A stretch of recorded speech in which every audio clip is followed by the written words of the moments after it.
Hey, Walter. Hey, we are now live on YouTube.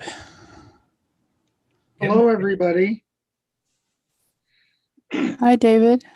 Hi, Jim. Hey, Kevin. How are you? Hi, David. Hello, everyone. Hi, Walter. Hi, Kathy. Hey, Tessa. Hi. So you got home, Walter. This is good. Yep, got back okay. Ava's got a couple telescopes behind him too. Yes. I've just got a Galileo telescope. It's a prop. This is a telescope I used to have when I was in Kingston. Wow. And it has undergone a lot of tube changes and mount changes, but the optics are still original from 1967. Wow. Hey, it is 7:02 and we are going to get started. I'm going to share my screen.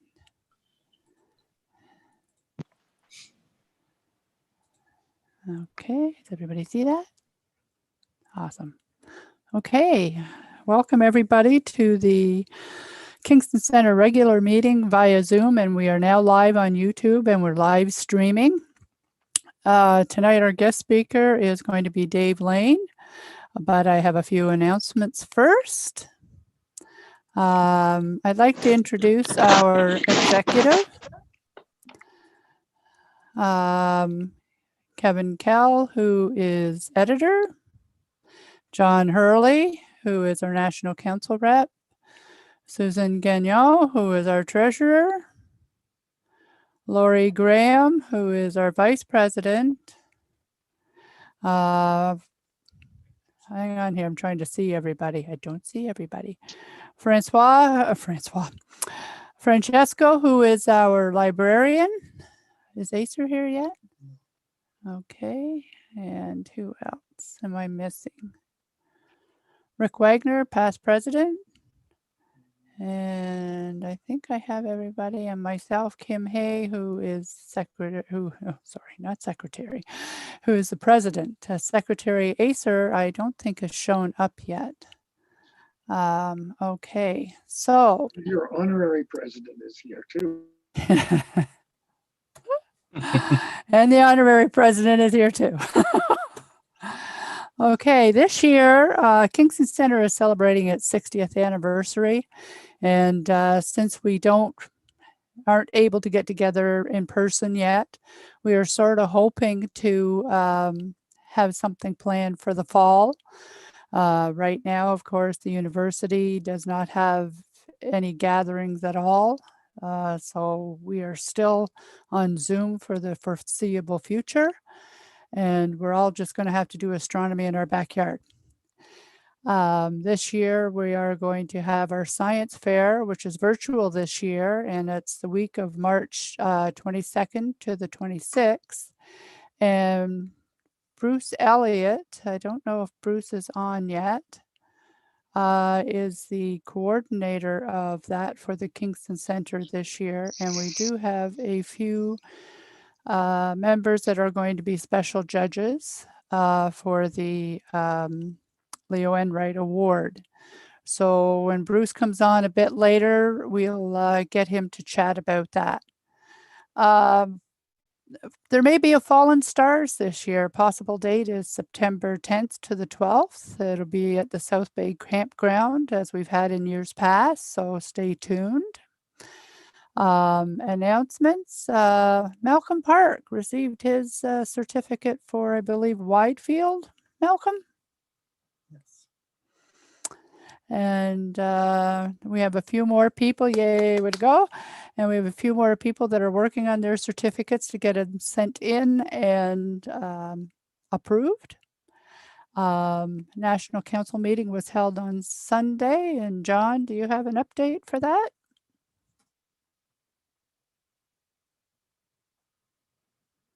Unmute.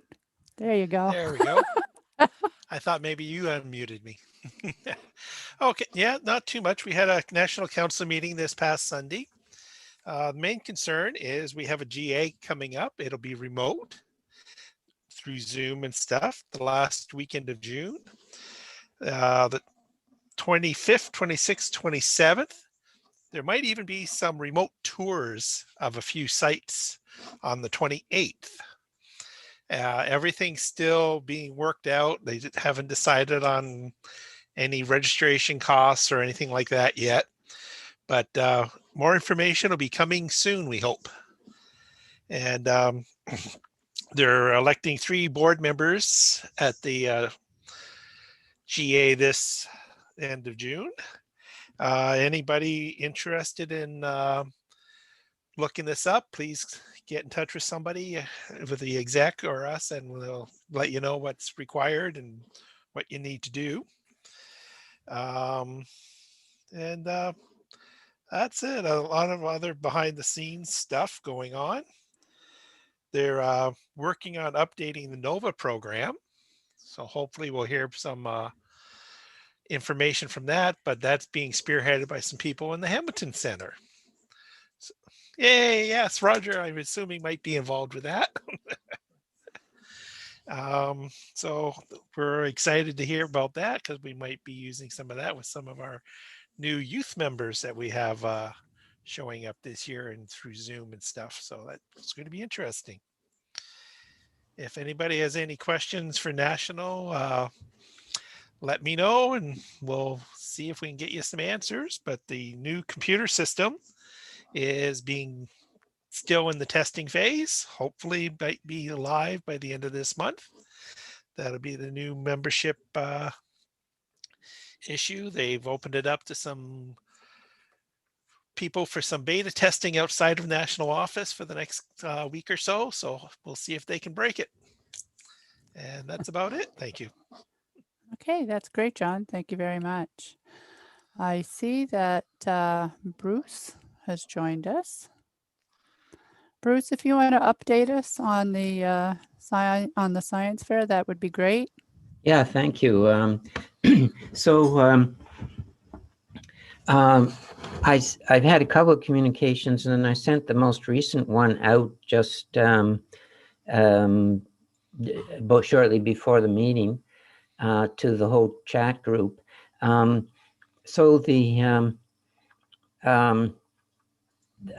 get the impression that they're really trying really hard to make this happen. It's been a huge amount of work. They've been setting it up, the whole thing up. They've never done a science fair online before, and there have been a number of hiccups along the way. I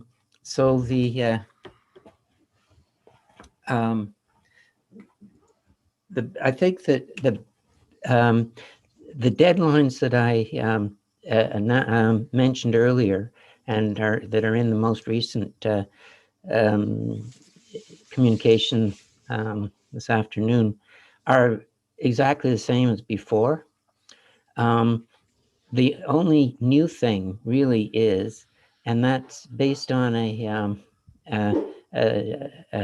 separate message I had with the chief judge, and that's chief judge overall. So the message is that they want to they just want to make sure that everybody has a positive experience, and I think that in terms of the actual role that we would have as judges, it sounded to me like the system we have right now is that we have one official judge, that's me, signed up, and we have 2 other people who, Elena and Rick, as informal judges, and that may work, in the sense that what I will do is I will get the as soon as I can on the I think it's the 18th of March. That's the first time I'm going to be able to have access to the the titles and abstracts apparently. And I will pull out the astronomy relevant projects, and I'll circulate them to everybody who's interested. And we can then come up with the a choice. And it may be that the key thing that the chief judge was telling me was that it's not absolutely compulsory that we actually have a Zoom meeting with the participants. If it turns out that there's maybe only one or two, that we've narrowed it down to one or two, then maybe that would be sufficient. So the most important thing we need to do is to look at the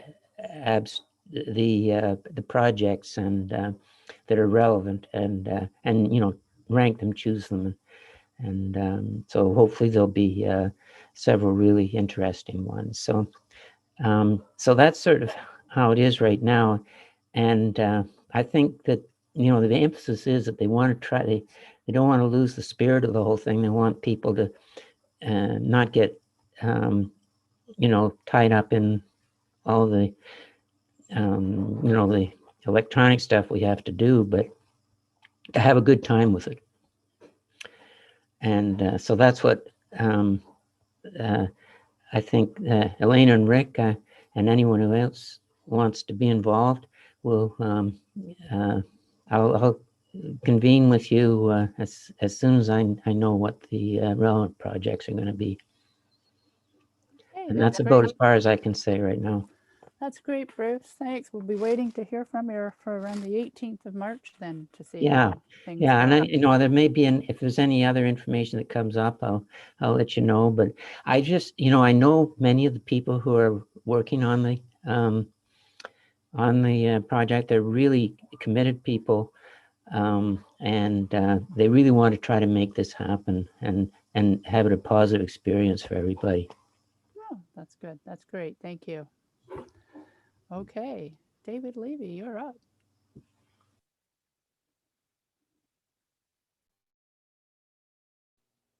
Thank you very much, and thanks for giving me a minute or so to say hello to everyone, all my friends. I love being in Kingston, and I love the Kingston Center. I think I had more fun doing my research in English literature in the night sky, excuse me, at Queen's than anywhere else.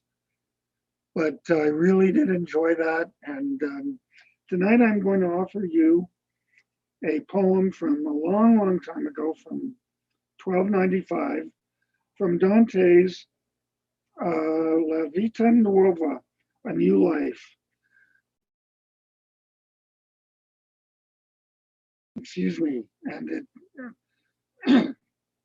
he begins by saying, the sun ceased, stung by an eclipse perhaps, and the stars began to gather, and birds dropped in mid-flight out of the sky, and the earth shook suddenly. Well, usually eclipses don't have to do with all of that, but there is another part of La Vita Nuova that most of us are familiar with, especially those of us who are fans of Voyager, Star Trek Voyager, where he writes, in that book, which is my memory, on the first page that is a chapter when I first met you, appear the words, here begins a new life.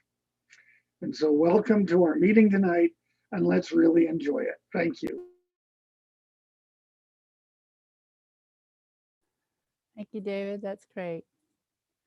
Okay, without further ado, I'm going to introduce our guest speaker this evening, Dave Lane, past president of the RASC, director of the Burt Gaffney Observatory, owner of the Abbey Ridge Observatory, operator of Mini Ralph, creator of the planetarium software entitled Earth-Centered Universe, co-discoverer with Paul Gray for SN 1995F in February of 1995, co-winner of the 2005 Bring Home the Bacon Award from Starfest for Supernova 2005B, and also discovered a third supernova, 2005B, I believe.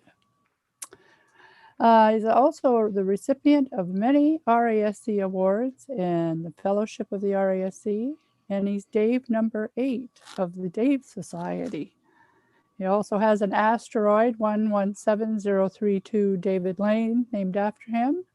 He's a member of the Halifax Center, and in his off time is a board member of the St. Margaret's Sailing Club and is the skipper of the Neve. Welcome, Dave Lane. Thanks so much, Kim. I really appreciated the invite to speak to the Kingston Center. I don't believe I've ever spoken to the Kingston Center before, although I know half the people on the cameras there from various GAs over the years. I'm hoping tonight's presentation will be at least entertaining. There's a lot of technology behind the scenes that has to work well for this to go off well, because it's clear outside here in Nova Scotia, and I'm hoping that we can actually do a little live session to show you how this thing actually works. And but my concern is, I'm going to turn my screen share on. Okay, I assume that that's working. Yes. Affirmative. Okay, perfect. Just before I start, I'm just going to drag my web browser over and show you what I'm watching here on my other screen. We're located about here. I'm watching this cloud formation here. So I'm hoping that that stays where it is and just and dissipates before it gets to us, because we're about right there. So let's move that out of the way. So this project is something that I started about, well, I should say about a year ago, but in truthfulness, about 3 years ago when I started gathering parts and putting things on my university credit card and slipping it past the boss when I had a bit of money here and there near year end. So I started collecting parts to build this miniature robotic observatory long before I got around to actually being able to start working on it.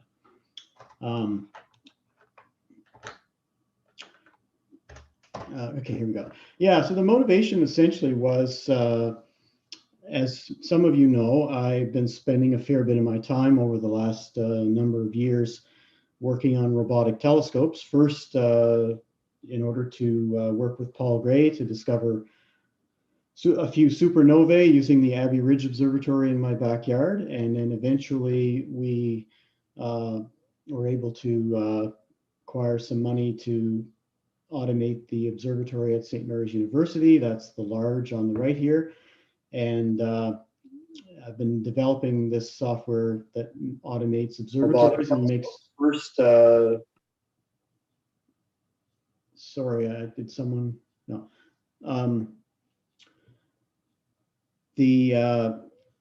Lost my train of thought. Anyway,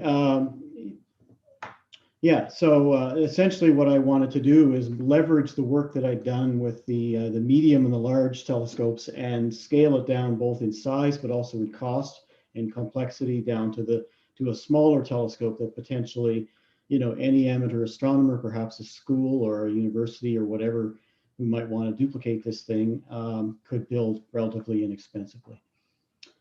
The motivation was also I needed something to do, as you all know, as many of you were kicked out of your office. Leverage the work that I've done with the I'm getting an echo, so that's what I'm hearing myself. Yeah, I'm just muting people as they somehow spontaneously unmute themselves. So just keep going and I'll keep stomping them down. Okay. Yeah, so but as most of us were kicked out of our offices about a year ago, I needed something to do. So and I had very little time to figure out. So I basically just took everything I could imagine or think of from the office and dragged it home with March of last year, and figured this would be a good spring project. So the motivation not only is something to do, but I wanted to leverage what I'd already done. I wanted to gain some experience with the newer imaging cameras, CMOS cameras, which are in our future for all imagers these days as CCDs are becoming less available. And I also wanted to have a small observatory that I could work on as I'm developing software for the other two without potentially creating bugs and breaking operating observatories, which I obviously need to keep running for the students, particularly at the Burke-Gaffney Observatory. Just to give a bit of a review of the Burke-Gaffney Observatory, it's 50 years old next year, but in December of 2013, we managed to acquire about $200,000 to buy a new telescope and do some physical renovations and buy all the hardware necessary to automate our previously 16-inch telescope and replace it with a Planewave 24-inch telescope. So that was done in about seven years ago.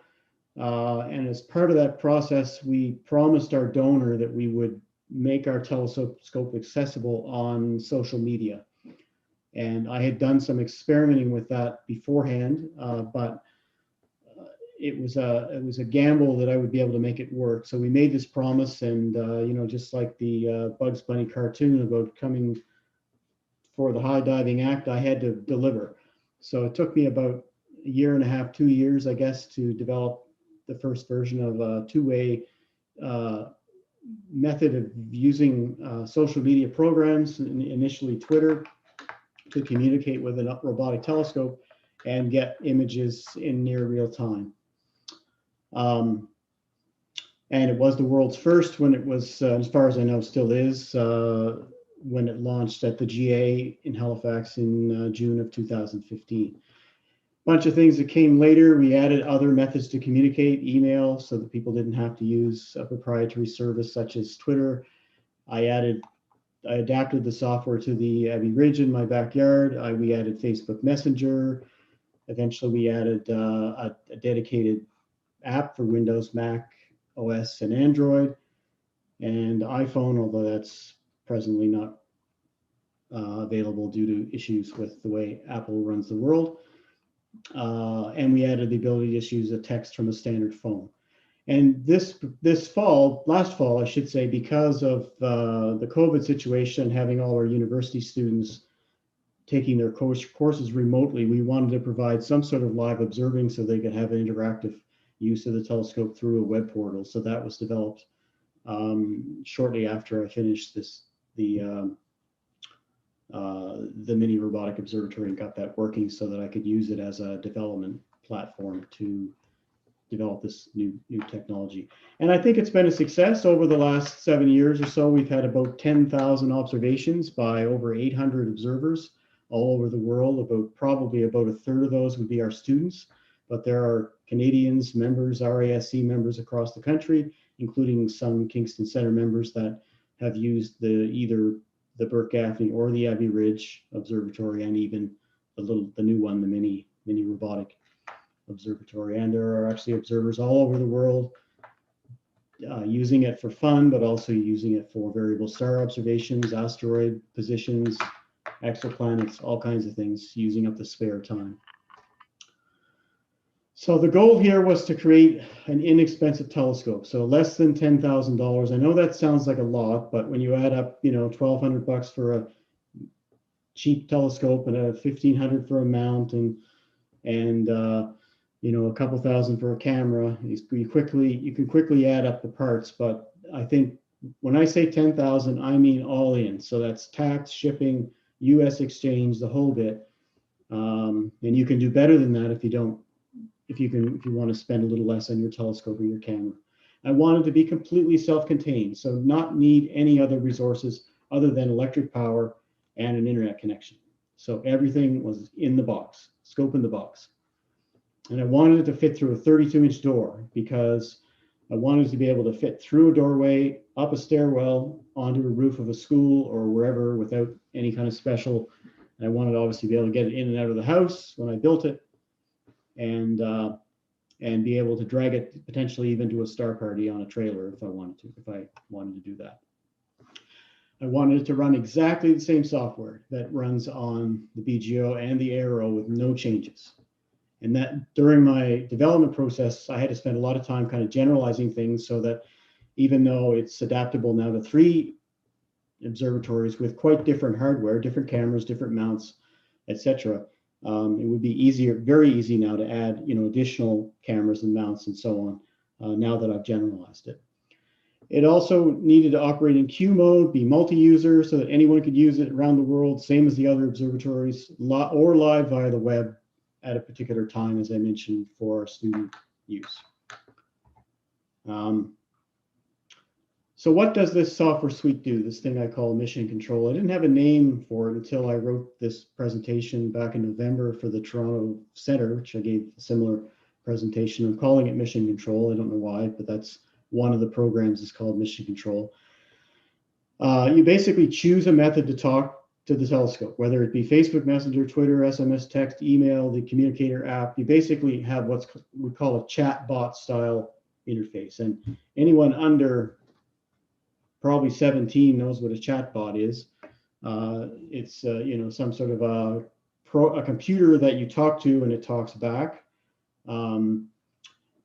And that's associated with a website, associated website and a database, and not just, you don't just talk to it. There are alternate ways you can get information from it. Observers request to be authorized. They basically say, hi, I'm so-and-so, let me use the telescope. They get an account given, they get certain privileges and a priority. And even without a human being doing anything, they can start submitting observations. They won't run until I approve their account. Observation requests are received by special commands. They're validated to make sure they're reasonable. You can't, observe the sun. You can't observe objects that are below the horizon from Halifax, and so on. And they're stuck in a queue. And the next clear night, they probably will run.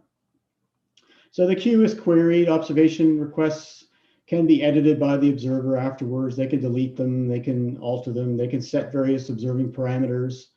An object minimum of a certain altitude, or maybe they don't want to observe when the moon's up, or they want different exposure lengths or different filters and all kinds of things. And they can query to see what the weather's like here. They can ask what it's doing right now, and a variety of other. They can even get a satellite image, a current satellite image. They can ask for weather information from the weather station. And as it's doing its thing, it's tweeting what it's doing on Twitter. It's also not on a database, not on Twitter. So if you're not on Twitter, you don't need to use that method. But it acts like it's a person. So it'll say, I'm doing this or I'm doing that, or no, you can't do that. Trying to make it fun. It communicates with the observers as their images are taken. It sends them a live picture right off the bat. And then later in the morning, it does a little bit better job in doing the image processing and sends them a web link to go find their images, not only as JPEGs for quick viewing, but also the raw data in a FITS file that could be analyzed after the fact. And they all appear on an online repository, and it's at the moment it's all open, so it's a free service to use.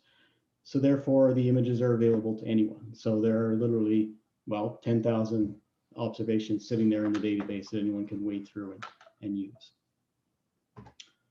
So how do you make this work? Well, you use what's called hashtags. So these are words that have the number sign in front, and it recognizes probably about 20 or so of these commands, and each one has a format. So for example, if I want to request an observation of the Orion Nebula, I might say hashtag request object equals M42. It'll reply and say whether it can be observed, or say it's in its queue. I'll show you in a second how that works. Everything is documented on the website, and believe it or not, people actually figure it out, and they don't bug me. They generally have no issues in figuring out the interface, and or they either it's really easy to use, or they actually read the manual. I don't know, but they generally don't give me much trouble.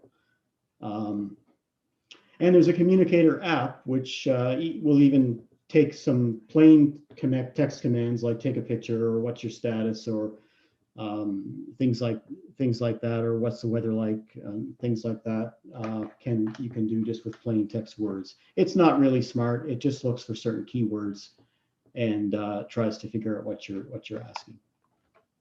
So here's an example kind of conversation between, in this case, it's the Burt Gaffney. I asked, what's the weather like? It says it's very cloudy. That's not too surprising, I guess. I can look up an object, look up the object M87. It tells me where it is, and it tells me if it can be requested now. So it basically checks its position in the sky and determines that it's visible in the next month from Halifax at night. So then I request an object equals M87, exposure 600 seconds, filter red. If you don't put any of these parameters in, it guesses at correct reasonable exposures and reasonable filters based on what type of object. So for example, if it's a galaxy, it'll shoot longer than an open cluster. Or if it's a planet, it'll shoot really short. If it's the moon, it knows how to make that work so that it'll expose properly. And at the end, after I've requested a few objects, I'll hit my requests and I get back, says I have 5 requests in the queue. So we started pretty modestly back in, I guess it probably would have been about April last year. The parts that I had acquired, I'll explain those a little later on in the video, but I have a small mount, a Celestron mount and a 4-inch refractor.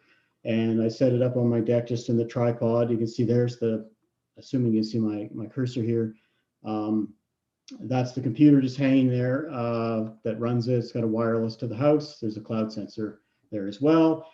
Later on, I mounted it on a wooden, got rid of the tripod, mounted it on this wooden base and put it on the garden cart to drag outside, make it a little easier to get back and forth between indoors and outdoors as I was working on it. Unfortunately, sometimes things don't go according to plan. Humpty Dumpty had a fall, and luckily the telescope did not break. Only this wooden contraption here snapped off. So I was very, very lucky and did not break anything, because at that time I don't know where I would have gotten a new. Well, first of all, I would have really ticked off breaking my own telescope. But so then I mounted it on this sort of base so that I could set it up, and if I had a few days of non-rainy weather, I'd throw a tarp over it and leave it out there. But I'm in a rural area, so it's unlikely anyone would steal it. Okay. So I had to come up with an enclosure that would protect it from the weather, be inexpensive to make, but also because we were in somewhat of a lockdown back in May last year, basically there was a bunch of plywood left over from I think it was when our house was built, underlay, I think it was, and there were a bunch of 2x4s left over from building the observatory that were just in the basement. So I basically built the entire thing from scrap in my basement, which worked out pretty well, kept the cost down, that's for sure. And then, so there it is open, and there it is closed.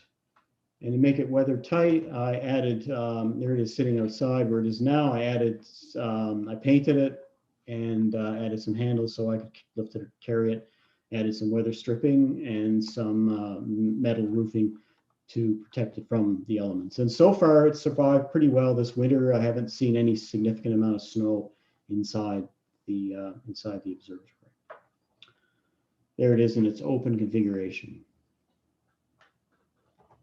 So I got a very brief video here. Just going to take my speaker out. Hopefully this will work okay. Just give me a second here. It's about 4 minutes. That just walks you through the observatory and shows you it in action. Okay, let's start by opening the roof. We'll use the Android app for that. Open Sesame. Takes a few seconds for it to check a few things before it starts to open.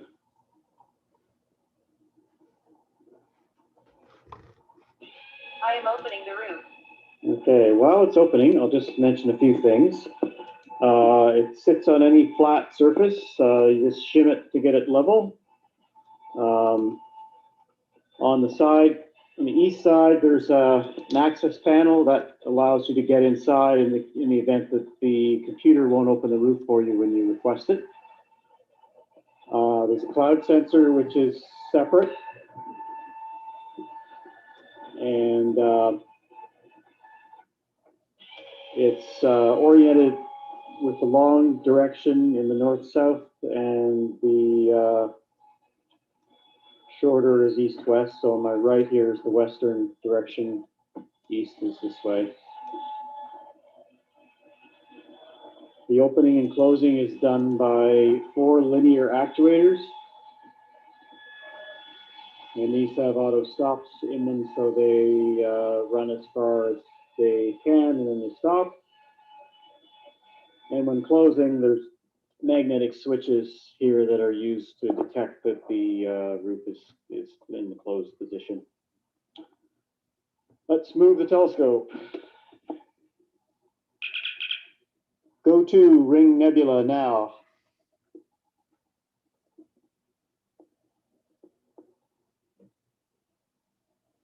I am moving the telescope to Ring Nebula at azimuth 95 degrees and altitude 56 degrees. Okay, inside we'll find the telescope is a 4-inch Genesis refractor. I've had that telescope for nearly 30 years, and it's a great little telescope. On the back end, there's a CMOS camera from ZWO and an 8-position filter wheel that includes the regular red, green, blue luminance and the 3 narrowband filters. The mount is a Celestron Advanced BX, which is a pretty good mount at a really good price. So it fit well with this project. Other features you will find in here, let's move around to the other side. There is electric focus, Pegasus Astro focus cube.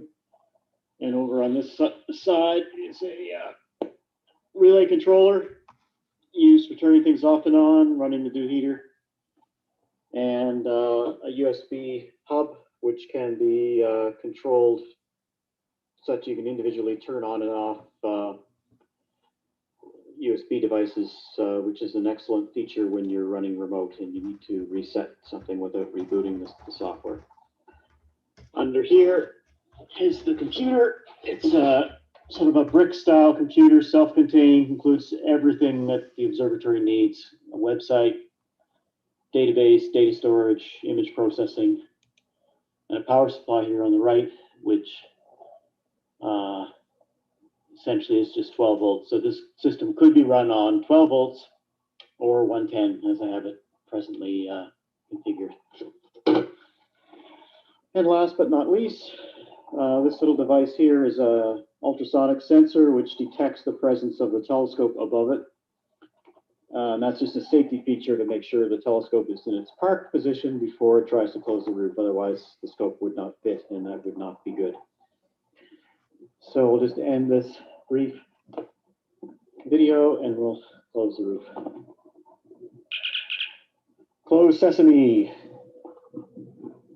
And as part of that process, it recognizes that the telescope is not parked, so needs to be I am closing the roof. parked first, and then close. So I'll just walk away as it closes the roof. Okay, let me just get rid of this somehow.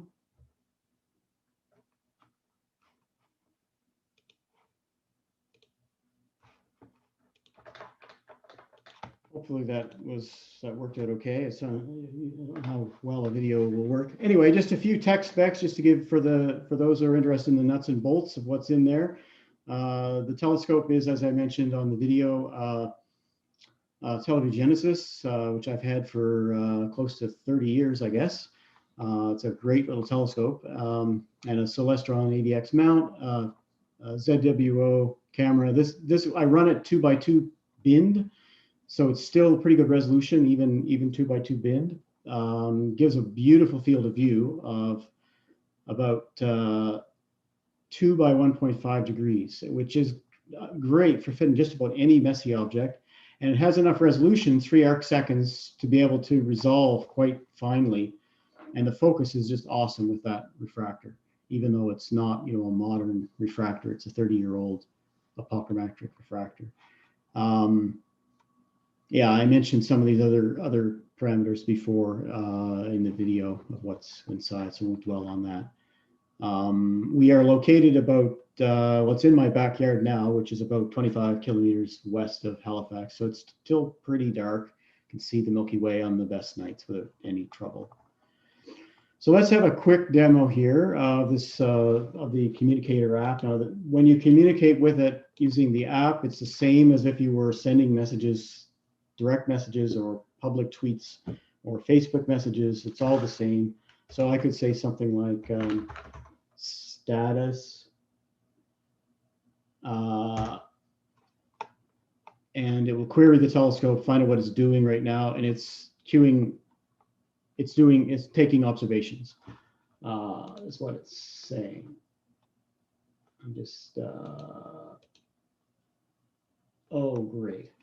Sorry, I'm just looking at my other screen here. Unfortunately, the telescope has gotten tired of waiting for me to do a live session. So it's buggered off and is now observing somebody else's observation. So I'll have to get control of it in a few minutes. Anyway, yeah, so I could say, well, what's the weather like? Whoops, I put an extra, I don't understand your command. And it'll query the cloud sensor and find out what it's doing, what it's saying. It's clear, that's good.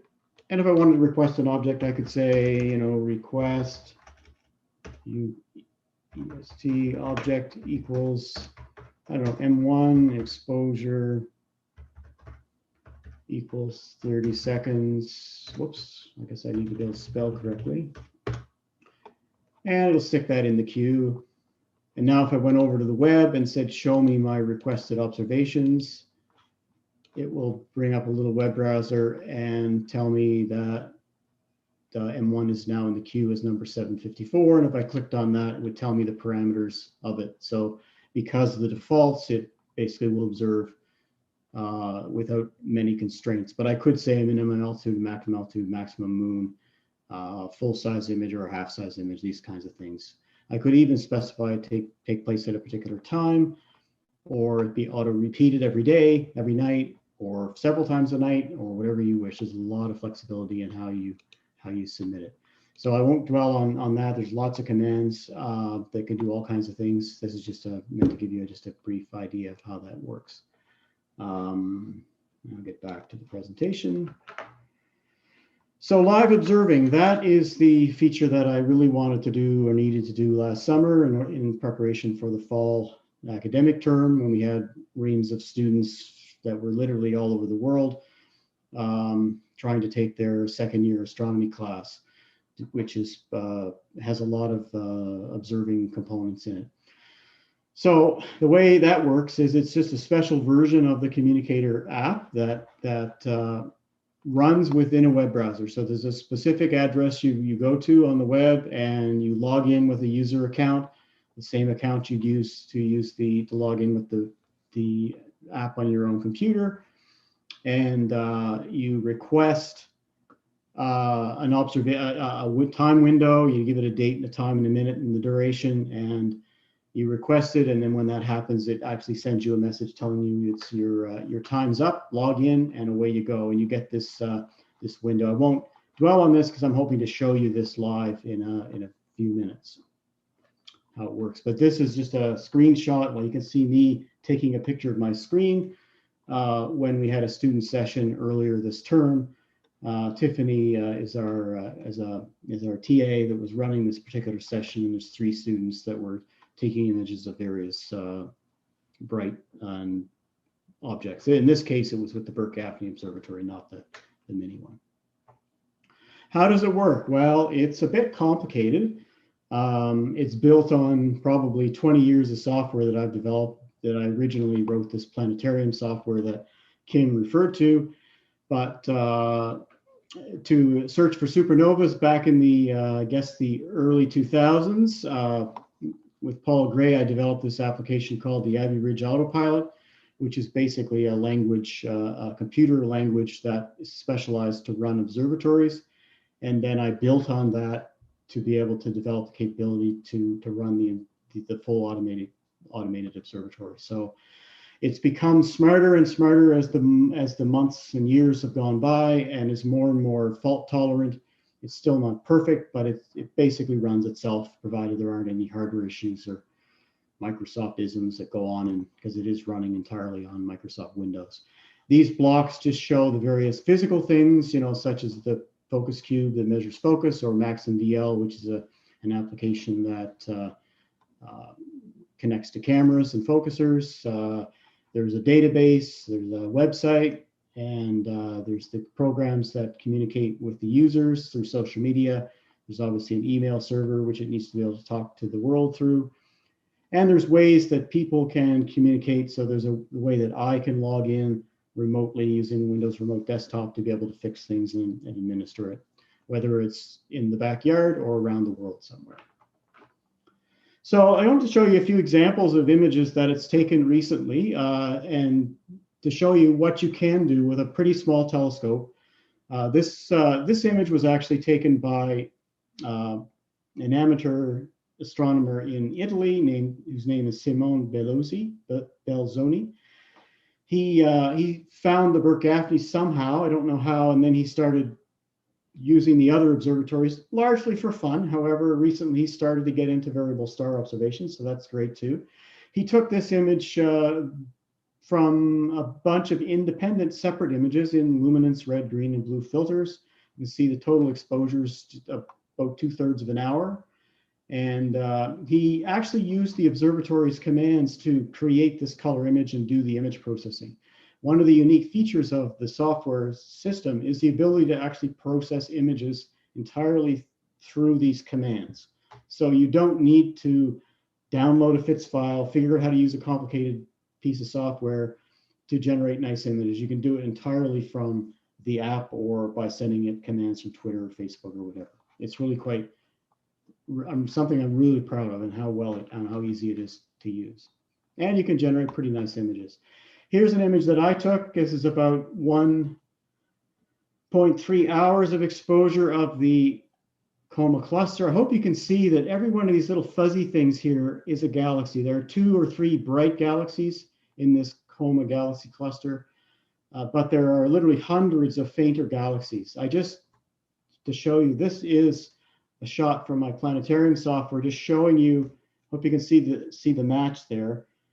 There are over 520 galaxies picked up by this little tiny 4-inch telescope down to a magnitude of just under 18th magnitude. That's pretty awesome, I think, to be able to pick that up. And to zoom in closer, there's the center region, and almost every one of these little fuzzy things is a galaxy. Here's another example from Simon, who shot the Markarian's chain in the Virgo cluster, and he did it in color again. This is about 1.5 hours exposure total. Not a bad image, and again, he processed it entirely from using the social media processing interface, including the color combines and the stretches and the color adjustments, everything. This is another one he did, M67. Pretty beautiful cluster. Most pictures I see of M67 are actually pretty boring, but this one actually seems to show a fair bit of color. This image I took just last week, over the weekend, early last week. I posted on Facebook. Some of you probably saw it, M31. But I've got a bit of an announcement to make. This object shows a new object. Some of you may have heard that about 2 days ago, a new nova was discovered in M31. It's a faint one. It's about magnitude 15. But I didn't know that occurred at all. I got a message from an amateur astronomer in Russia who's been using all 3 of the observatories to do his research. He's 23 years old. He's apparently homeless, but is passionate about astronomy. And he went and looked at these images because he saw them in the, saw that I had taken pictures, and he noticed that we picked up the just the very beginning of the nova, and there are other images that are brighter that we've also seen. About 6 or 7 other images that show it even brighter, but here's one about 22 hours earlier where it's not there. So he pointed this out to me, and then we ended up reporting it to he reported it to the IAU, and then later it actually got picked up by in the Astronomical Telegram, and we were basically, as far as we know right now, this is the earliest non-detection of this new nova. And we now know it's a classical nova because they did a spectrum using a 3.8 meter telescope, probably, I think, in Japan. So that's pretty cool. You can even do science with a tiny little telescope. And by having a nice wide field, you probably could search for asteroids too if you wanted to, something like that, or even variable stars, because the field of view is quite wide. I think the sky is still clear. But I have to, first of all, maybe Kim, can you tell me how much time I have left?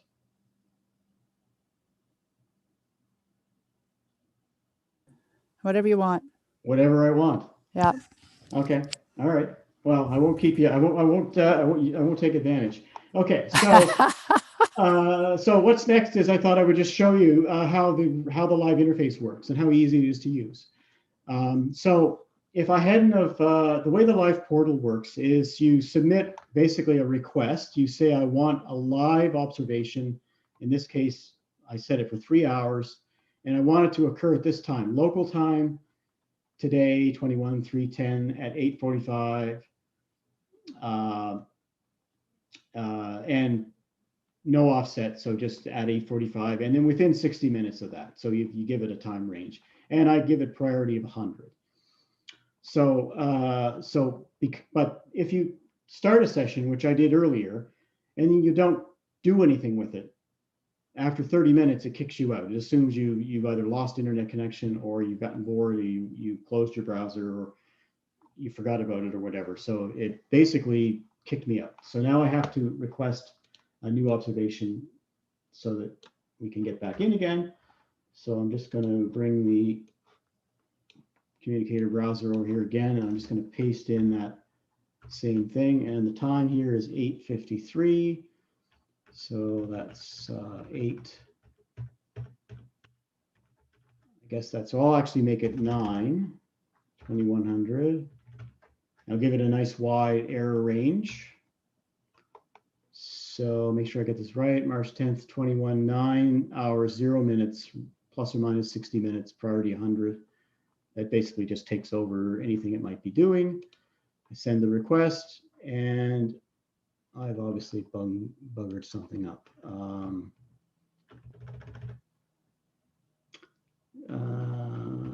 0310.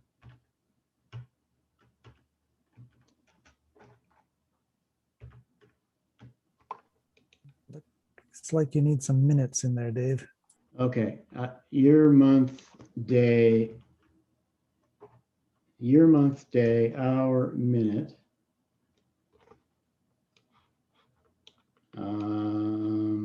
Year, month, day, hour. Oh, sorry, there's an year, month. You're right. There's an offset, which I didn't put in. Okay. Okay, so it's in the queue. And now, just because I'm just going to show you the meat here. Let's see now, if I bring over. So here's Mini Ralph's. I'm logged in remote to Mini Ralph. So Mini Ralph is busy doing something. So what is he actually doing? Because I need to interrupt him. He is basically, I think he said that no object is in the queue to observe. So if I just wait a minute, he'll go back and look at his queue, and he'll decide that my observation is ready to do. I thought I might have to interrupt what it was doing, but I don't have to do that, so that's good. Let me just, let me find the right browser window here. I'm going to move my browser over here, and I'm going to look in my messages, and Mini Robotic Observatory is, what is going on? I think I've lost my browser. It's too big. Okay, so it sent me a message saying has started. So now that means I can go over to my, good thing I have a big screen here. All right. Okay, so here's a browser. I've logged in. now am going to just disconnect. Let's see now. I'm just gonna, why is it not picking that up? I am waiting for live observation requests. There we go. Okay. I'm waiting for live observation requests. Let's just close down. That should be picking that up. I'm going to log back in because I kind of messed it up. Okay, let's try again. 3 in. Live observation. I don't know why it's not letting me connect. Is it, did it actually tell me that? Your observer credentials are good. You're authorized. This is always not good. Let's see now.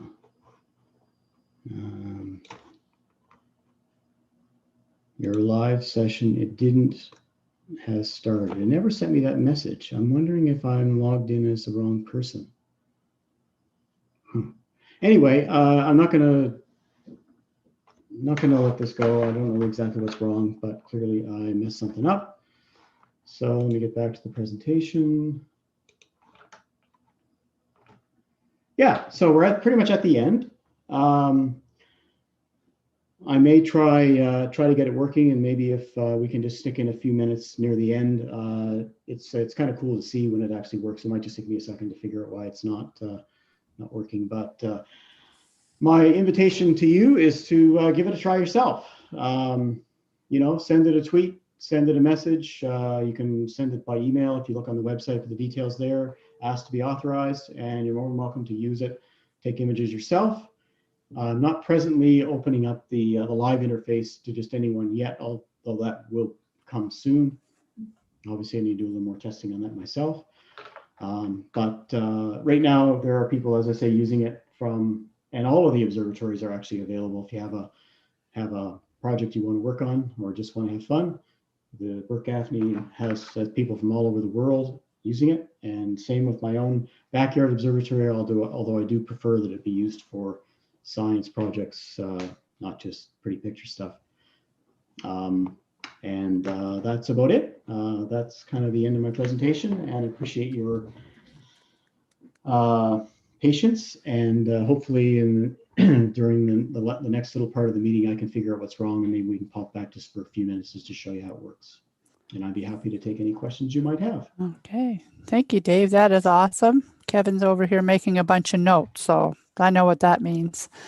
Does anybody have any questions? Kevin's going to open up the chat lines. I can actually read through some of the questions that were listed in the chat group. I think Dave actually saw some of those I saw a couple of them, yeah. and answered some of them. But some comments were, let's see here, some comments. Nobody reads the manual, says Walter McDonald, purveyor of manuals. And Rosemarie, I'm not sure what she's referring to. That's just a guy thing. I don't know about that. Eric Briggs, coding requests are much more complex than NASA ADS and other items. Graham asks if mission control software is available for other remote telescope programs. I'm not sure. Yeah, it's not commercial. It's been developed for the most part by my day job at St. Mary's. So, and I would love to see it used elsewhere. I can't promise to provide unlimited support. And obviously if someone or an institution or a club wanted to, build a facility like this, and they had the, $7 or $8 around $10,000 or a lot of the parts and a few thousand to fill the gaps, I'd be more than happy to work with them to adapt it. It's pretty flexible, and I really built this particular version of it, the mini robotic, with the idea that I hope that it will not be a single one. I hope there be a bunch of them over the coming years. Okay, Graham has another comment, ouchie, which I think we all know what that refers to. Over on YouTube, we have a question from Robert 982. Thank you, Dave. Can you tell us what plans you have for the future? Yeah.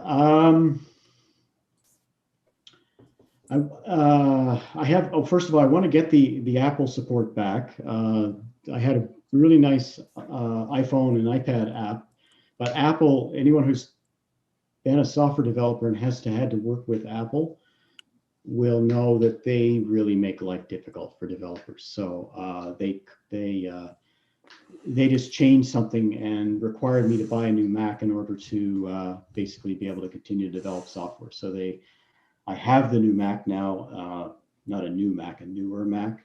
So I hope to be able to reissue the iOS, iPhone, and iPad app. That's one thing. I wanted to make it interruptible so that an observation can actually interrupt another observation. So if you had a live session at a particular time, whatever it was doing, if it was a lower priority, it would actually stop doing that, and you wouldn't have to wait until that. The next thing I want to do is have it do automatic photometry, so actually be able to measure brightnesses of variable stars automatically as part of the social media interface. So you can give it a reference star and an amount of brightness, and it'll actually generate the AVSO upload file. So you don't even have to do the photometry. Awesome. I'm doing that now, actually, for my own observations under the hood, but that capability is not exposed to the general user yet. Okay, thank you. There are lots of other things. Acer asked, does it check for precipitation before opening? You said yes. Is that the cloud sensor array? Yeah, the cloud sensor detects the presence of cloud essentially by the temperature of the sky. So a cold sky is a clear sky. Warm sky is a cloudy sky. It's just the way it works out. And if you measure the ground temperatures at the same time, you just measure the difference. And if it's something like 20 or 25 degrees difference, then there's a pretty good certainty that it's clear. The good news is if it's wrong, it's never wrong if it's raining. So the type of rain clouds typically are easy to detect. The ones that are not easy to detect are the high cirrus clouds, which don't tend to produce rain. So you may get some crappy images, but you're unlikely to get rained on if it misses, some thin cloud. The other thing it has is a wind. The ARO has a wind sensor, so if it's too windy, it won't open. There's also a wetness sensor. So if you actually do get precipitation, for example, sometimes you can actually get precipitation when you have clear sky, right? The clouds are off to the left or somewhere, and so if that would immediately close the dome or prevent it from opening. Yeah. Okay, thanks. Peggy asks, how much does the whole thing weigh? Too much to lift, not too much to lift. If I can get it on, I got it out to the deck with the garden cart, and I can lift it up on the garden cart from one end and then sort of lift it up the other end and slide it over. So it's probably around 100 pounds would be my guess. Okay. I haven't actually weighed it, so it's not that heavy. It's basically, as I say, the wood is made quite light because it's just a 1/4 inch underlay for tile, which was left over from our house construction. Okay, Rick Wagner asks if the linear actuators shut down if they hit an obstruction, so they have feedback of any type. Yeah, the way that works is they're very powerful. So they probably produce like maybe 100 pounds of force, which is a lot. And if you have two of them going at the same time, if the telescope were in the way or an arm were in the way, it could crush the telescope. So the motor controller that I used has the ability to measure the current. So what I do is, as it starts to close or open, it's measuring how much current it's drawing to the motors. And it'll say, 1 amp, 1 amp, 1 amp, 1 amp. And then it says, okay, if it gets to be more than, say, 50% of the current, it'll say, whoops, something must be stopping it. So will stop moving if there's too much force. Cool. So that's a safety feature that I added because I did not want my televigenesis to be crushed. Robert on YouTube says, Dave, did you make any headway on making an automatic asteroid detection algorithm on any of the telescopes, or perhaps auto-detecting supernova via image differencing? No, I haven't. Okay. It could be done. It's actually it is actually quite difficult to do particularly that with small telescopes. Most of the automated detection algorithms are using much larger telescopes, so they end up having much higher signal to noise ratio. So they're not always dealing down in the noise, where most supernova searches with even a telescope like Paul and I used to use, C11, in order to discover supernovas, you're often down in the very, very stars that are barely detected, which means there'd be a lot of false positives. So it's difficult. I think I'll just let the automated surveys now run by the professionals discover supernovas. It's just too much darn work. The really big ones, yeah. Rick Wagner has a question that ties into a question from myself. He asks, where does the flat panel sit? And my question would be, can you go into a little bit of detail of your image processing in terms of you send out the raw image by email or Twitter right away, and then do you do biases and darks and flats, and how do you do those? And I think that's where does the flat panel sit comment come in. Okay, so in order to do calibration frames with most astronomical cameras, for those who don't know, you need calibration frames, which are typically dark frames, so that's exposures with the shutter on, shutter closed, and there are bias frames with the 0-second exposure again in the dark. And then there are white frames against an evenly illuminated surface. They're called those flat frames, and a lot of people use like a panel that's electroluminescent that basically makes a nice even white surface. So in this observatory, I don't have it permanently located. Actually I've got it right behind me. Where did it go? Thought it was here somewhere. Anyway, no, it's not. It's disappeared. Anyway, I basically just slides over the end of the tube. So whenever I need to redo the flats, which, generally speaking, they last quite a while, maybe a month or two, until a piece of dust gets in the way and you need to redo them. So what I have to do is go and put the flat panel on the end of the tube and close the dome, and then there's an automated process to shoot all the darks. In the case of the Burke-Gaffney Observatory, they're done automatically. There's a panel on the wall, and same with the Abbey Ridge, that it turns on in the morning and it does all the flats and darks as it needs to do them all automatically. But that's just wasn't possible to do inside the mini observatory because I didn't have enough space. As far as the processing, how it works, well, basically it takes relatively short subframes. So it's when you ask for an exposure of say 5 minutes, it actually will take 5 1-minute exposures, and it will right at that moment, it will, after the exposure is done, if it's a pretty picture style exposure, not a science exposure, it will line up the stars, so to match the stars and do an average. It'll then quickly convert it to a JPEG for viewing, and it has a special algorithm that uses a special stretch called ArcSign-H, which does a great job at representing astronomical objects that have both bright things and faint things in the same image, and that works really well. So it tweets out the pretty picture JPEG, and then it goes on to the next observation. And then in the morning, what it does, since it has a list of all the things it did, it then, in the case of the Burke-Gaffney, if it needed to shoot some flats, it would do new flats. But if here it just uses the library ones, it does the same thing. It combines the short frames, and then what it does is it actually does some math on the images, and it finds the frames that are a bit out of focus compared to the others, maybe a little bit brighter background, maybe they've got different number of bright stars, so it does these image statistics and it throws out the bad frames and then combines the final frame and saves the FITS image, which is the frame that's used for image processing or science, and it makes another JPEG as well. So it's a fairly complicated algorithm that I've been working on for the last few years, and it works pretty well generally. Okay, thank you. Somebody named Kim Hay asks, Dave, is there a special set of commands for variable stars? There are the I'm expecting actually in the next few weeks, when I get a chance, I'm going to switch out some of the filters. Right now it has narrowband filters and red, green, blue filters. I'm going to switch out the narrowband and put in the photometric filters that variable star observers use. So I have some of those. That would be V, B, and maybe R. I think I've got room for three filters, I think.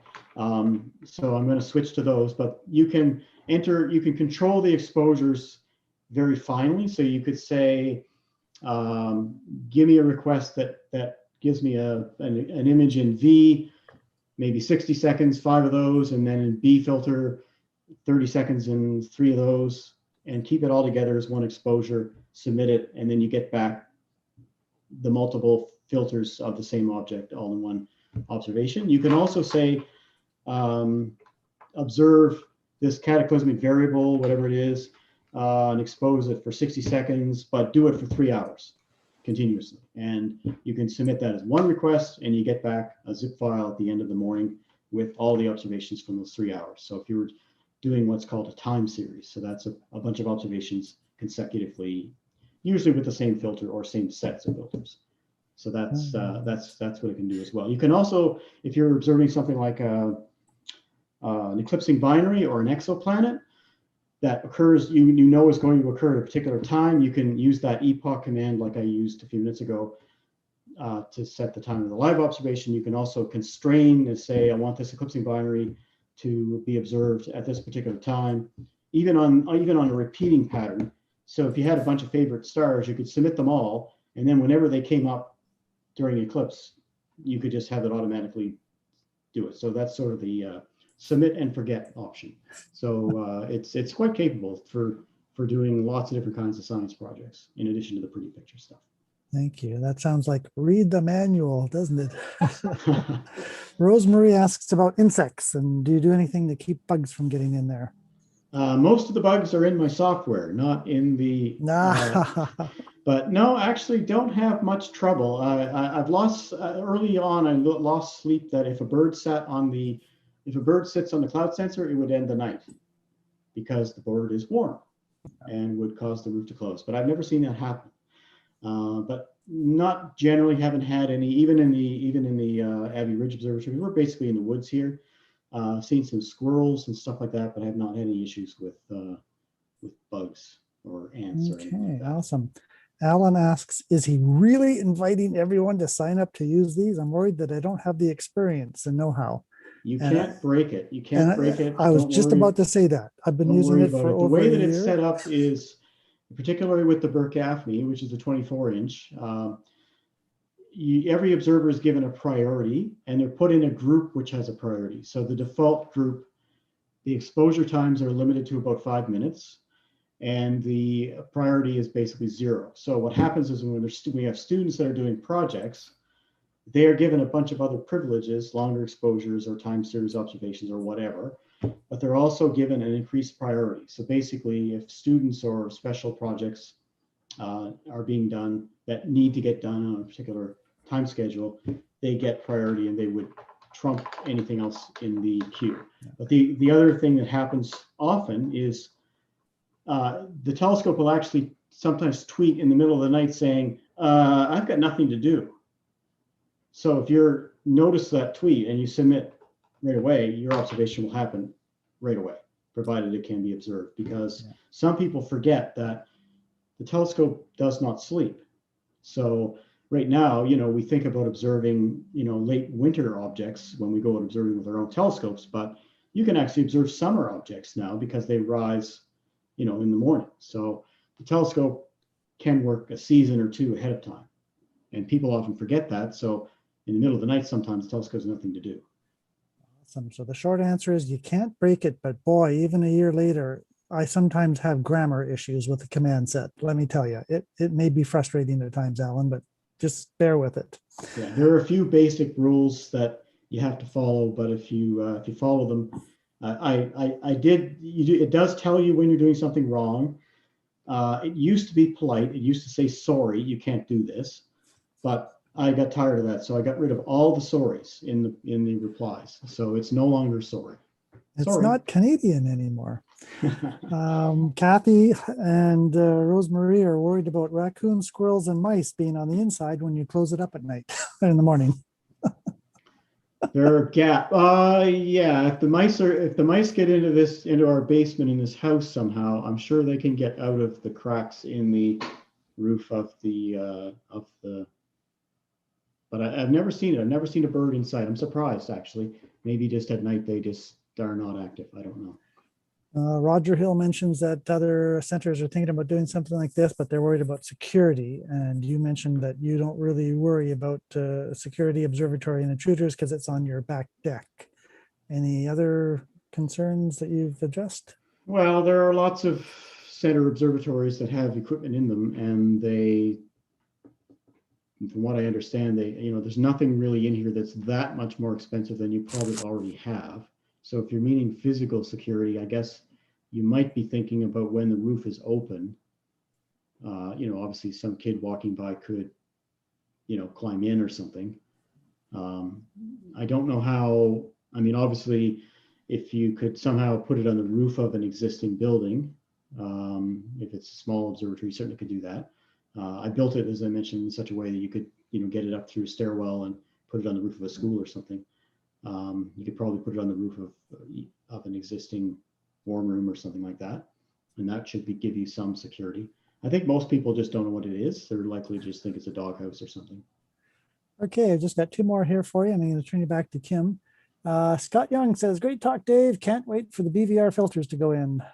Yeah. I was looking, Scott, because I was trying to see how who was actually using the ARO and submitting observations to the AVSO, and I noticed it's been a long time since you've used either of the telescopes out here for doing variable star observations. So you're more than welcome to. And as I say, I'm gonna switch in the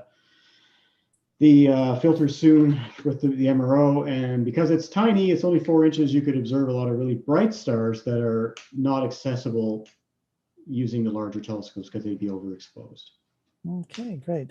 Thanks. The last comment is from Graham Hay, and I'm not quite sure. Is it possible to make your own observatory? I think you did. I'm thinking of a small micro unit under an acrylic dome as an upgraded all-sky camera with a small lens scope.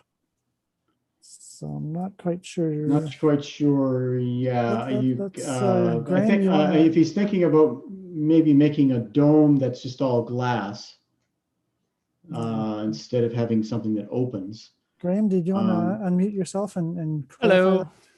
Yeah, so what I was looking at is I've been thinking of designing an all-sky camera, but I've come across a few things where I could build basically a small equatorial platform telescope and then have that actually under a acrylic dome. So it's always theoretically open, but if you have enough heat inside the dome, any snow or water or stuff like that will basically evaporate off of it, and you could have it observed pretty much at any time, as long as, again, clouds aren't in the way and it's not during the day.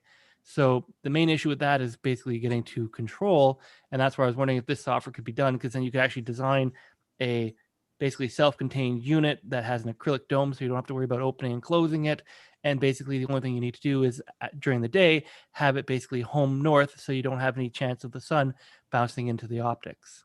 Right. Yeah, that could certainly be done. And I mean, even the way the software is written, uses the ASCOM standard, which is a software standard. And there's actually a dome simulator. So if you didn't have a dome, or you were using it, even the software stack just out at a star party somewhere, we didn't care whether it was going to rain or not, you could actually set it to use the dome simulator. And if it told it to open the dome, the virtual dome would open, even though it really wasn't there. Okay. So you could just sort of make the dome not there by just making it a virtual device. But I suspect that the acrylic dome thing, I think there's been a lot of people have tried to make that work or talked about it. I think one of the issues is that acrylic is really not that good optically. So I suspect that if you tried to shoot magnified views through the acrylic, you would get pretty crappy images because the optical quality is just not very good. Like the thickness wouldn't be uniform, and you get really weird refraction effects, I suspect, that would make the images, you get double images and whatnot. So I suspect it wouldn't work very well. All right, thank you. Yep. Okay, thanks, Dave. Kim, over to you. Okay. Thanks again, Dave. That was awesome. I Oh, really appreciate the invite, and I hope folks, if I inspire you to build one for your club or something like that, I'd be happy to help. But I'd also just encourage you to have fun using these 3 telescopes because they do have a lot of observer time that is not used. excellent. That's for sure. Oh, lots of discussions will be had, I'm sure. Yeah, thank you. So thank you again, Dave. Okay, next up we have Hank Bartlett and Hank Sunspot. Here I am already. Here you are. I will share screen. There we go. There we go. And let's put that into full view. There, and here we are for Hank's Sunspot for February, March, the month gone by. And we're now in about 14 months, a little over 14 months into cycle 25. And that should be a positive thing for sure. And there is a bit of an up peak this past Sharing it. while. Pardon? Oh, your screen's not sharing yet. Oh, it's not? No. 2 steps. Oh, Click the second step. hang on. Should have the big full view of Hank's Sunspot there. Maybe I need to shut something else down. It's indicating to us that you've started the share process, but you haven't completed it or it hasn't started up yet. So Oh, it says resume share down here. 2 clicks, yeah.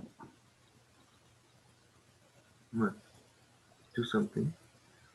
Your screen is share is paused.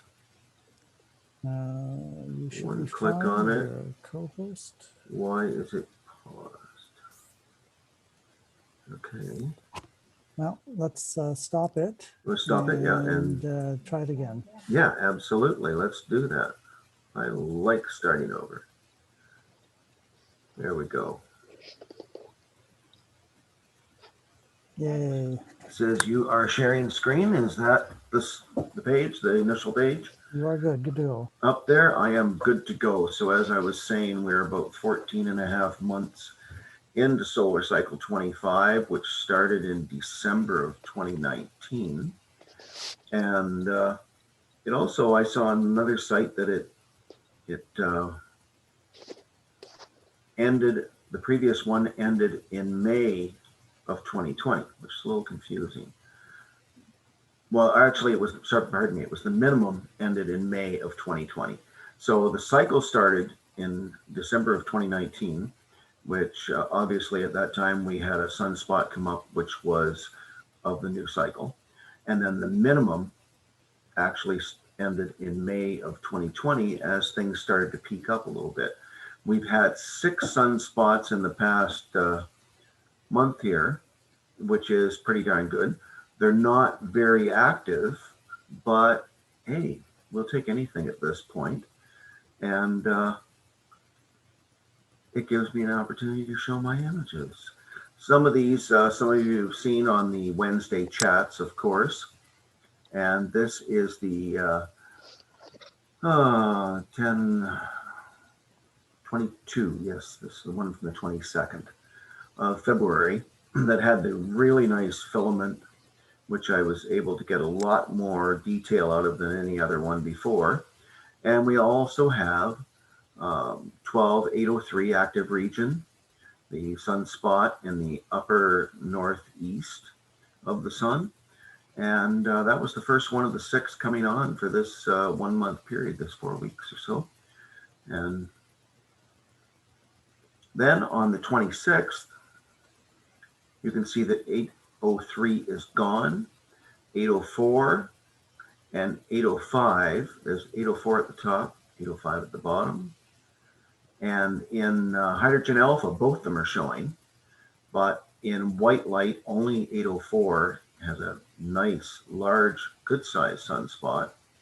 And but in the hydrogen alpha, you have this beautiful arching filament or prominence, sorry, up off the sun, which is actually about half the size that it was a couple of days before. but we were buried in cloud. Now you can see here that in the graph that you can see there on your screens in the middle, it has been running below 10 to the -7, the X-ray emission, but peaked up just into the 10 to the -5 area, 10, -5, -6. And this is what we're getting hopeful for, is for it to actually rise up and stay into that area and have a little more activity and a little more bolder activity than what it is on the third, or on the second, sorry, the third month, second. On the 2nd of March, this image here shows 12,807 and 12,806. This is 807 here, 806 towards the middle. And you can see that in white light, both of them had some decent sunspots, with 807 being the little brighter and active region, more active than 806 at that time. On the 7th of March, we have 807 and 806 still ushering across, but some really nice prominence activity in the southeast, very well defined, and some good activity up in the north and then the west as well. So that was pretty good, but the sunspot had died down and we only had 806 actually giving us some decent sunspot, and it has just gone off the limb actually in the last day. And now on the 9th, you can see here that we have a new sunspot coming, which is 808 in the upper northeast. It's not showing too much in the hydrogen alpha on the left-hand side. It's just a major bright area, but an actual good solid sunspot on the white light on the right. And there is a tiny little bit of 806 just going off the limb in the lower right-hand corner. Now this image, I've been having trouble in the past with this. These are two separate images joined together here and flipped, so it's the same side of the sun, but pieced together. And the morning this was taken in the morning on the left-hand side, and very noisy, bad scene morning. It was terrible. But you can see where the arrows point to this banding going around the outside edge. Now later in the day, obviously, as you can see on the right-hand side, the scene was a lot better. But also I tried shooting in some different white light balance. And in the 5200K, which I've been shooting mostly, this banding has showed up repeatedly. And it's very hard to get rid of. It only shows up bad if you are doing a lot of sharpening. But to try and get rid of it later is about impossible.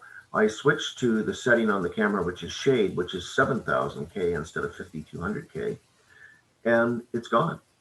I don't know if that makes sense to anybody more in the know with this kind of thing, or it was just the stillness of the air being better seen. But any image I've shot since has been without that banding around the edge. So if anybody does any solar and runs into that problem, perhaps there's a thought there is to switch to the 7K. And in the 7K, the sun actually turns out in a bit of a sepia or light brown tone, but of course, turning it to black and white totally wipes that out. And I'm quite happy with that result. And that is it for my solar for the month and what's been going on. But things are kicking back up. It has dropped down under the 10 to the -7 X-ray again, but the new sunspot 808 is kicking up some dust, and hopefully it'll give us some good views in the next week. That's it. Okay, thanks, Hank. Apparently, also the 2808 also had the Wilson effect. That's basically like a 3D effect because it was on the edge of the sun. Yep. That was from a couple of other lists that I was reading. That's a great thing to catch because you Yeah. really get a feeling of the depth of it all and everything. Yeah. Okay, so if anybody have any questions or anything for Hank, either ask him now or send it to him in the chat. I'm sure he'll gladly get back to you. Next, we have Rick Wagner, who is going to do What's Up in the Sky, and he's also going to show us some images for his wide field certificate, which is in the mail. Rick. All right. So, the sky this March, we're moving right along through the year. Upcoming events, 12th of March, the BAA Radio Astronomy Group is having a Zoom meeting at 2:30 Eastern Time. On Saturday, the AAVSO is having their regular 2 o'clock webinar.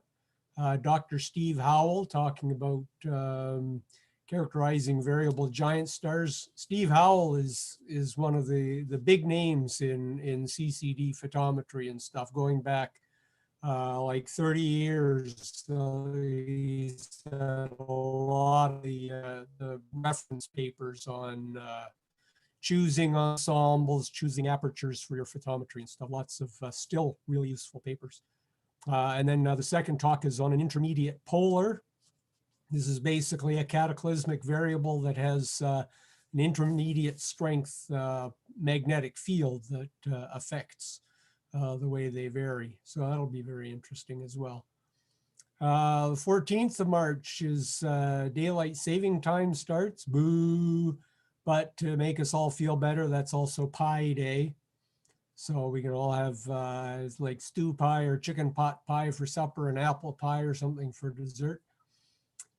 17th of March, the BAA Binocular Observing webinar. I'm not exactly sure on the time for that because I'm not sure if they go to daylight time the same time we do or not. So we may have to dig around a bit, find out when that's actually going to happen. 20th of March is the vernal equinox at 5:37 daylight time in the morning. 27th of March, another AAVSO webinar, classifying Algol C, which is another member of the Algol system. I didn't even know there was a third member. 27th of March, also Earth Hour from 8:30 till 9:30 in the evening. You can do like most people, sit home and watch NHL. You can do like I do, turn off all the lights and run your laptop off of a battery. Or you could even turn everything off and go out and look at the sky. That might be the best option. 31st of March, another BAA meeting on very luminous infrared galaxies. Should be quite interesting. 10th of April, the BAA Winchester Weekend Zoom with several talks in the morning and then their evening session, a lecture on an exoplanet. 14th of April, the BAA The Great Debate webinar. I presume they're talking about the great debate from back in the 1920s when the discussion was whether galaxies were local clouds or remote island universes. And finally, the Queen's University Observatory has a new fast radio burst podcast with Dr. Sarah Sadavoy. She's one of the new, I think, assistant professors at Queen's. A Star is Born. Should be very interesting. I've really enjoyed all their podcasts. So darkness, we're losing it. You can see from the chart at the bottom that, well, of course, it's the equinox. So the sunlight takes up half the day and then the night takes up the other half. It seems to me somewhat unfair that twilight uses up about 2.5 hours or something out of, or 3 hours out of the nighttime. Why don't we move the twilight into the daytime hours? It'd be a lot fairer. Sun is getting a lot higher, up to 50 degrees. above the horizon at noon by the end of the month. So we'll be seeing some better seeing on the solar pictures. The moon, new moon this Saturday, first quarter on the 21st, full moon on the 28th, last quarter on the 4th of April, and the 11th of April is new moon again. And there's the calendar for March. Planets this month, there's not a lot happening. They're all mostly hiding in behind the sun. But Mars is continuing its very photogenic passage between the Pleiades and the Hyades. I've taken a couple of images of that on my barn door tracker. And 13th of March, Saturday, we can hope it's clear. Uranus was discovered 240 years ago that day. And so I think that's a good excuse to get out and take a look at it.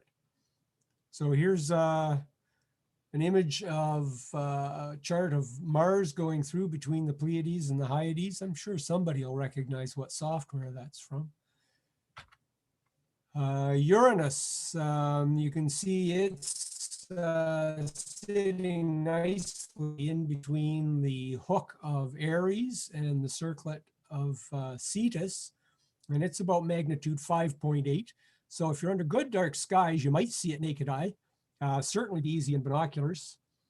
And what's nice too is that it's the only sort of object of anywhere near that brightness in that immediate vicinity. So it's not like it's, you know, one of a dozen that you've got to figure out which one it is. It's going to be the brightest thing in that area.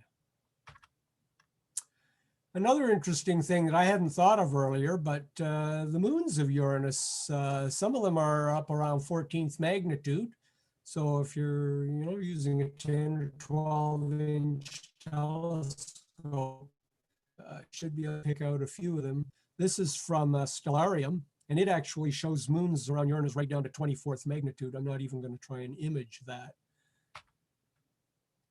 Asteroids this month, number 4, Vesta at magnitude 6 again, and this is the only asteroid that is naked eye, remotely naked eye, is in retrograde in central Leo.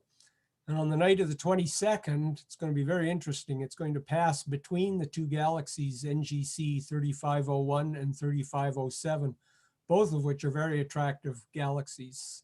One of them is a very open, almost perfectly face-on barred spiral, and the other is almost perfectly edge-on. Amphitrite at 9.4 is in retrograde just above Leo's front paws. 9 Métis at magnitude 10 is in retrograde in central Virgo. And on the 7th of April, another asteroid occultation that we can try. So here you can see is Leo with the path of Vesta and Amphitrite over the coming month. And then here's Métis moving through central Virgo. So on the 7th of April, Frick, number 1561 Frick, is going to occult a magnitude 8.6 star. So that's nice and bright. And what's really interesting is the asteroid is actually at 15.7 magnitude. So there's going to be a 7 magnitude drop in the star, maximum duration of only 2 seconds, however. So I'm going to have to watch carefully for that. And you can see that it doesn't quite catch Kingston, but it does catch me and some of the other people who are up northeast and even north. Sydenham I see in there, so Malcolm will probably catch it. Steve should be able to see it, and I'm not sure who else is in that area. So there's where the star is, just in the south of Virgo. And what's really nice is that it's actually quite a distinctive star pattern with that line of 4 stars. And the star of interest is actually the southern star of an almost perfectly matched double star, 8.6 and 8.8 magnitudes. So very easy star to identify. And for the Explore the Universe certificate to encourage people, we're getting into the spring constellations now. You can still pick up the winter ones in the western sky. Mars and Uranus in the evening sky. Watch the orbital motion of Mars. Very easy to see the motion as it goes through between those two very prominent star clusters. Jupiter, Saturn, and Mercury continue in the dawn sky, sorry, very low to the horizon. The ecliptic is very shallow tilt at this time of year in the morning sky. But I was out a few days ago anyway and was able to catch all three of them quite easily. And Vesta, your optional asteroid in central Leo, and the zodiacal light shortly after sunset is noticeable. And of course, we have Algol. The eclipsing binary is one of the optional variable stars. Has good timed minima on the 25th of March and the 27th of March. And that's all I have for that. Excellent. Thank you, Rick. That should keep us going for the next month. Okay, and then I submitted for the wide field certificate back a few days ago. And so I thought I would share, after Malcolm did it, I thought I would share the images I submitted. So this is the Geminids from 2017. You can see this is a stack of, I think, 5 images taken with one of the 8mm Bauer fisheye lens tracker. This was an ISS pass, a nice long bright one. This is the recent Saturn and Jupiter conjunction over the Kingston skyline from up at Old Fort Henry. This, a panorama of, I think, about 4 or 5 frames wide, taken from my dock. So that's the moon is the bright one. It's kind of hard to see, but just over to the right and up a little bit from it is Saturn. And then below it, down to the left, peeking through the clouds is Venus. This is Mercury and Venus setting in the western sky. This was one shot out of about a half an hour time lapse that I did showing the 2 objects setting. Mars and Venus next to the moon, showing the Earth shine on the moon.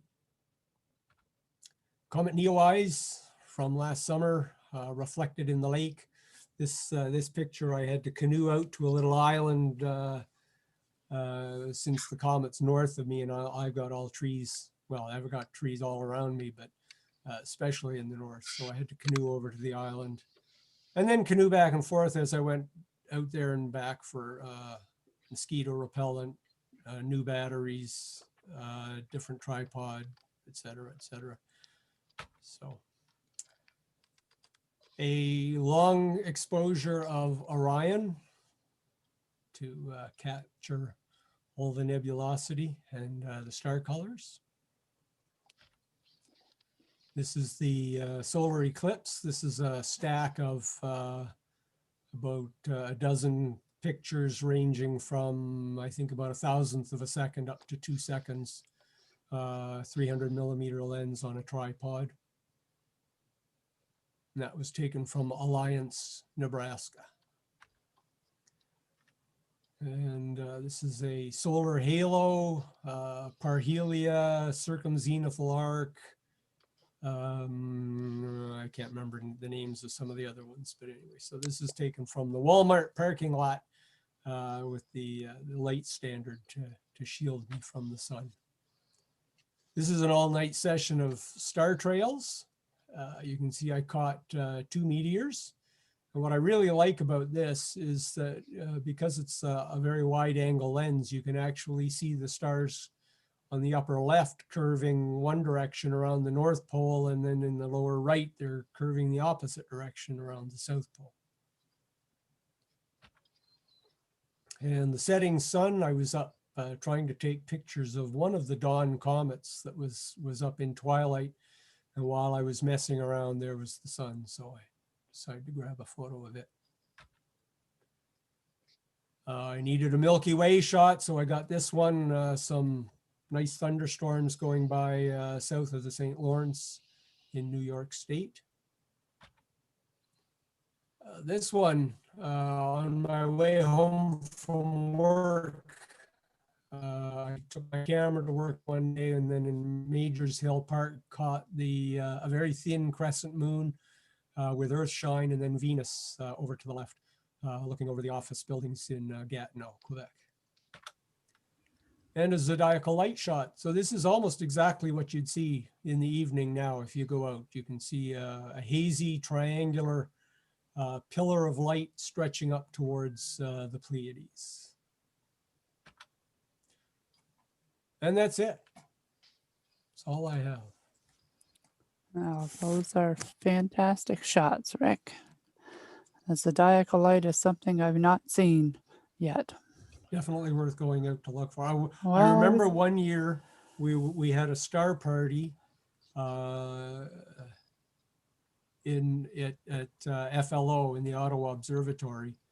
And I remember it was in March, and we were out, and I was shoveling the top of the mound so people could set their telescopes up. And as I'm shoveling along, I'm aware that there's this horrid light pollution beating me on the forehead. And I looked up, and it was the zodiacal light was so bright that it was actually piercing my subconscious as I was shoveling. It was by far the best I've ever seen it.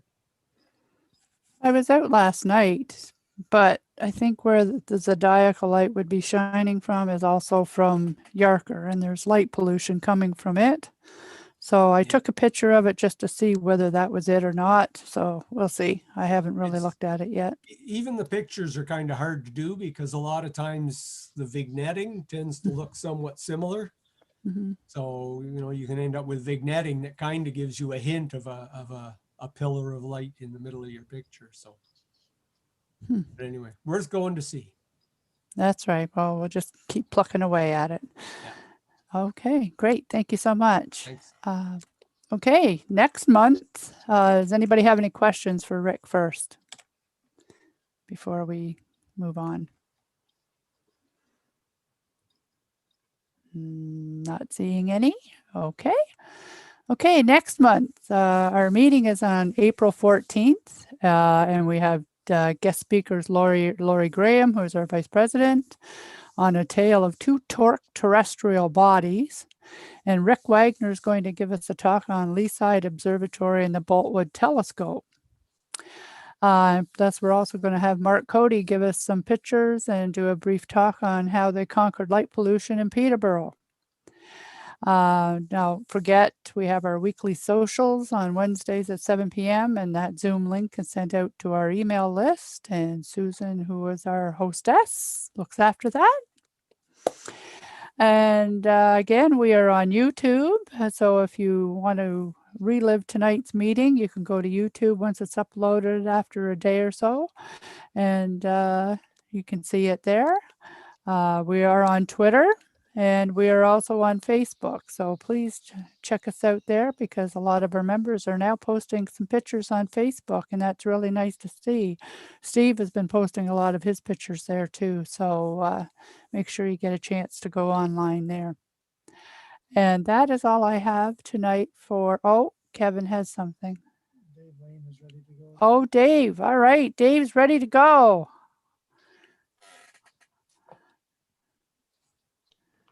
Yeah, if you have a few minutes, I can just quickly show you. It actually works now. I guess I have my work cut out to me tomorrow to figure out what messed up in the logic that stopped it, but anyway, it's working now. Okay. Let me just do a quick share here. Let's see now, screen 2, share. Okay. All right, so you can see that there now. We can see the communicator web interface, live Yeah, observation let's make it a portal. little smaller here. Okay, so I've logged in and I connected to a live session. So this second window pops up. If I can put it on top. Anyway, so there's a bunch of tabs here. There's the status, objects. So objects status is just the status of the observatory. You can see it shows the current position telescope is tracking. It's what position in the sky it's on, whether it's on the east or west side of the meridian, the roof status, the sky, etc. So you just hit update status, queries the telescope, updates that information.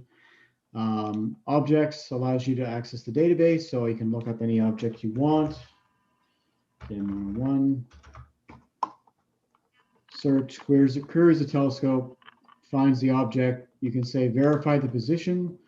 That then determines whether it's observable, what the air mass is, whether it is on the same or other side of the meridian, and it tells you where the moon is. So the present moon's not up, so you don't have to worry about light pollution or how far away it is from the moon. So if we pick an object, let's pick something like M35. Whoops. M35, which is an open cluster in Gemini. Verify the position. It is object's current altitude is high enough, will not require a meridian flip. So we go over to telescope, we say go to. Telescope is now slewing live to that object. You'll see status information slowly appear here.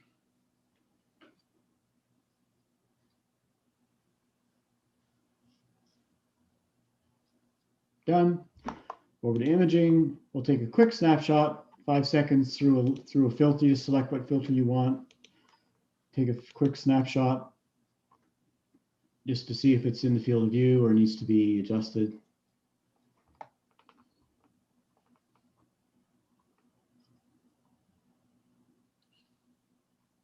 And it creates a JPEG of the image, measures the stars, pops up the image.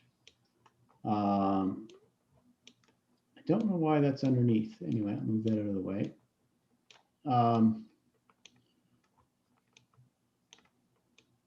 Yeah, so it tells me the full width half max and how many stars it found, and that way you can judge whether your focus is better or worse depending on what you're used to getting.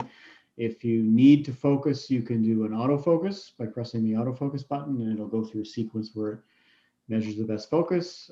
If the field was not exactly centered, you could go over to the telescope tab and do an auto sync. That finds a safe field, takes a 30-second exposure, finds all the stars, matches them with a catalog, and then resyncs the telescope. You could, if you were, you could park the scope or open the roof, close the roof, stuff like that if you just wanted to do that. Over in imaging, when you want to take a real image, you give it the exposure time. I won't make this really long. I'll just say, let's do a 60-second image through the LUM filter, and we will preview it and we'll stretch it. That just stretches the view that you see and makes it the contrast better. And we hit take. And it'll take a 60-second exposure. Dave? Yep. What do you use for autofocus? Your own routines or?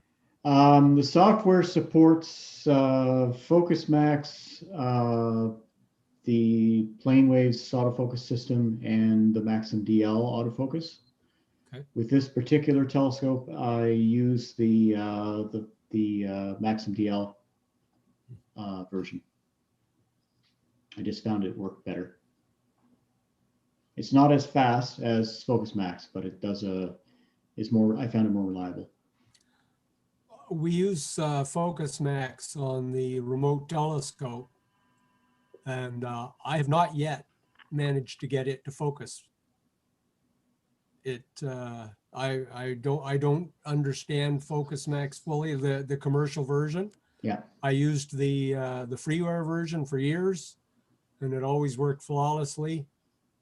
But on the remote scope, I don't know what it's doing. Yeah, I had a lot of, I have used Focus Max for the free version for a very long time. So there you go, M35 and the adjacent star cluster 2158, is that right? If we click on the image, you can zoom in and get the full frame or full magnification. And what's happening is this is saved, this snapshot or the real image is saved to your messages. So as a user, you could later on, you could go to the app and say, show me my messages, and click on later and see the snapshot. What happens is the raw data is saved away, and then in the morning, it processes all the images that you have taken during this session, and then creates a zip file of all of the data, whether not only the raw data, but the FITS files and the log files and the JPEGs as well. So it sort of packages it all up as a session, so each user gets their own set of images. Just to continue, well, I'll just send it to one other object before we pack this in. Let's go to something fun. Let's go to M42. And we'll just verify where it is. I know it's up. It's fairly high air mass, 22 degrees above the horizon. That might be too low, but we'll try it anyway. Go to, yeah, just to finish the Focus Max thing. Yeah, I used the freeware one for a long time, probably for 10, 15 years at the ARO. And just when I guess I went up to Windows 10 or something, I bought the commercial version, and I haven't found it that different. It worked pretty much the same. So I don't know what the issue would be. Yeah. In my experience, it has trouble sometimes figuring out what side of the focus it's on. And if your telescope is a living thing like a C14 is, with temperature, sometimes it just can't seem to home in. But I've never had an issue with Maxim DL's autofocus since I switched to it. Okay, we have a question from Peter. Is no filter an option? With 3 weeks ago, yes. What happened was I needed to do my calibration frames, and I actually took the clear filter out and covered it over with black tape so I could do dark frames. This particular camera doesn't have a shutter, so I wanted to just make it easier to do dark frames and make sure that they were dark. So I took out the clear filter. Also, given that this is a refractor, I think the images are just a little bit soft when shot completely wide open, because it's probably start to get some chromatic effects near the infrared end of the spectrum. So I just got rid of the clear filter. Looks like I do have H alpha, oxygen 3, and sulfur 2, and those are the ones that will end up becoming probably B, V, and R in a couple weeks. So we're there. Are we there? Objects, telescope, done. Image. Let's not bother taking a snapshot. Let's just take a 30-second. Oh, by the way, if you wanted to take a special exposure, or you could say take 60 exposures of 60-second exposures of 10 subs, and it would do that. But I'll just turn that off and just take a single 60-second. And while this is running, it's keeping track of the time. So I was telling you how long I have left in my session. It's keeping track of the end of night. It's watching where the telescope is. It will not send the telescope below the horizon. It won't. It won't. If the clouds came in, it would park the telescope. So there's things happening in the background that are there to protect the instrument. So there's simply no way you can, as a user, can bugger things up. which was the whole point of this web-based interface. Because if you give people access to the guts, like, I think most robotic telescopes that people log into live, they see a screen that looks something like this, which has a multitude of programs running, a planetarium software, Maxim DL, some sort of control program, a bunch of things running that if you do anything wrong, you could mess something up as a user. So by having a simple front end that protects the equipment from user stupidity, I think it's the way to go. It's what I would have hoped that the RASC scope did, but I don't think they've done that, what I understand.